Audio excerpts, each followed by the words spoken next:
One of the biggest supermarket chains in the UK, Tesco, has a slogan, an expression, a saying, and that is every little helps.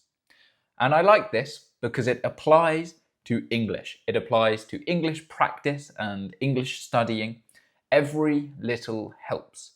So, we're going to be doing a little bit of English listening practice. Every little helps. And we're going to be doing this every day because it helps. It really works. So, stay around for 5 minutes and let's practice some English listening. Today's topic is rugby. Rugby. Some of you might be very familiar with rugby, and some of you might be thinking, Finn, what on earth is rugby? So rugby is one of my favourite sports. I used to play it when I was younger, when I was in school, and I really enjoy watching it. I think it's my favourite sport to watch. So if you have never heard of rugby before, it's kind of similar to American football, like the NFL. So the ball is shaped like an egg, but it's much bigger. And you hold it. So it's like football, but you hold the ball instead of kick the ball. You can kick the ball, but most of the time you pass the ball with your hands. But you cannot pass the ball forwards. You can only pass it sideways or backwards.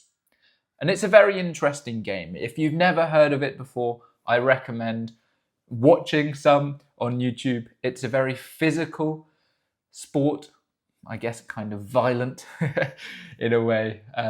Not like combat sports.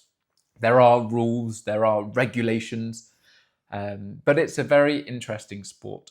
A little bit confusing, maybe, for somebody that has never watched it before, but very, very interesting. And when I was younger, I played a lot of basketball, but I also played a lot of rugby. And it's very fun. So rugby teams are very big. So there are 15 players on the pitch. Each team has 15 players on the pitch at any point in the game. So that's a lot of people. So the team is quite big because you have the subs, the substitutes as well. So the team is very big, and I used to play with a lot of my friends. So I really enjoyed playing. And I'm thinking about watching it. I'm trying to maybe summarize the best way. Okay, so in the UK, well, no, it's not just the UK. In Europe, I guess, there is a thing called the Six Nations. So, as you can probably guess, there are 6 countries in this tournament. Yeah, it's a tournament. So, over 5 different weeks, well, there are 5 match weeks spread out over 7 normal weeks. So there are 2 weeks that are breaks, and the 6 teams play against each other, and then obviously the team that wins the most wins the tournament. But the 6 nations in this tournament are England, Wales, Scotland, Ireland, France, and Italy. And as you can imagine, there are a lot of fierce rivalries, very strong rivalries. In particular, England and Wales. Now, I'm English, and I went to uni in Cardiff in Wales, which is the capital of Wales, and it's quite close to the English border. So, when it is match day in Cardiff, the atmosphere is brilliant. It's absolutely brilliant.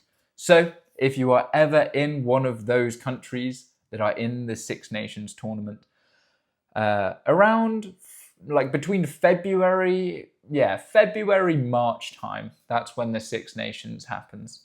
And it's amazing, it's incredible. If you can go to a stadium and watch a game, or even if you can go to a pub, a traditional British pub, and watch the game, the atmosphere is always amazing. And I think it's a bit of a nicer sport to watch than football, for example. I think the players are a lot more respectful, whereas football, the players and the fans tend to be not so nice, in my opinion. Not compared to rugby, anyway. So, that is rugby for you. Make sure you go and look it up on YouTube, maybe learn the rules, maybe watch a highlight reel. And thanks for watching. I will see you guys tomorrow.